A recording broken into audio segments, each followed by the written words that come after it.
Good morning. It's kind of a serious topic that someone called me yesterday, and I tell you, this ticked me off.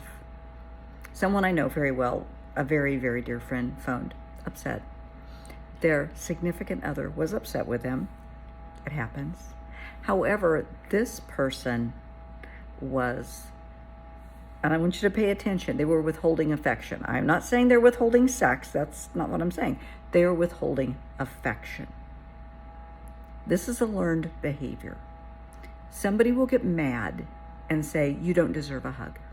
You don't deserve a kiss. You don't deserve my time. Really, if that's someone that you're in a relationship with, you better think twice before doing that.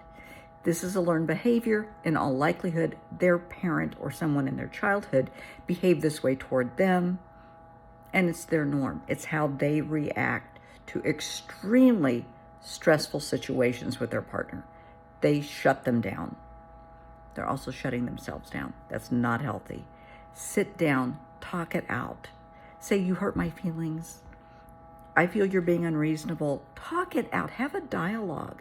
Don't throw essentially an emotional tantrum, because that's not going to get anybody anywhere.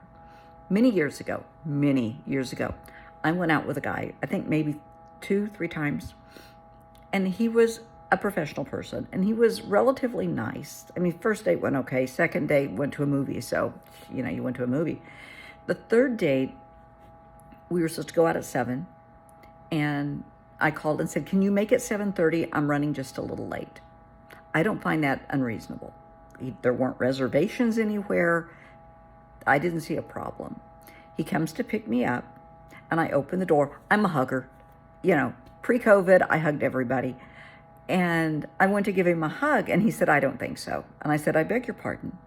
He said, no, you don't deserve a hug. Really? You rescheduled. I said, I asked you to pick me up 30 minutes later. He said, you don't do that with me. And I said, you're right, I don't. Leave. And I shut the door in his face, and that ended that. Because no, you're not going to behave that way. That's just childish. So do not withhold affection. Do not tell a child, oh my God, never, ever, ever, ever, never, ever, never tell a child, you don't deserve a hug. You don't deserve my affection. You don't deserve a kiss. You don't deserve for me to tuck you in. No. Do not emotionally abuse, and that's exactly what it is, a child. Don't do that. If that's done to you when you were a child and you need to talk about it, call me. We got this. And if you find that's how you behave, now you know. And now you've realized it, you can correct it. Do not ever emotionally abuse someone by withholding affection. I mean, that's cruel. In my opinion, that is cruel. Do not withhold food. Do not withhold affection. You can get mad and tell them, they can't have the TV if it's a child. Take the TV away, take the phone away. That's one thing. With a spouse, have a dialogue. Sit down, talk it out. Do not withhold sex. Do not withhold affection.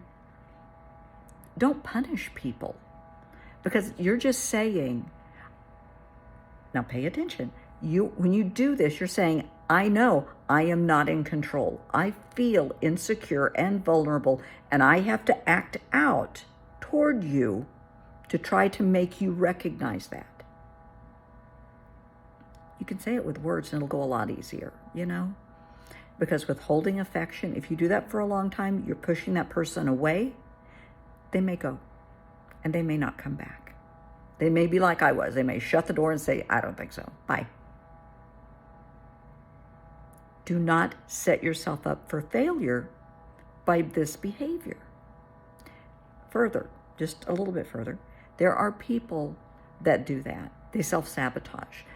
They feel so close to someone, and they know in the past something has happened and the relationship ended. So maybe this has happened on more than one occasion, and they will set themselves up for failure. They will do things like this so that The relationship will fall apart. It's going to.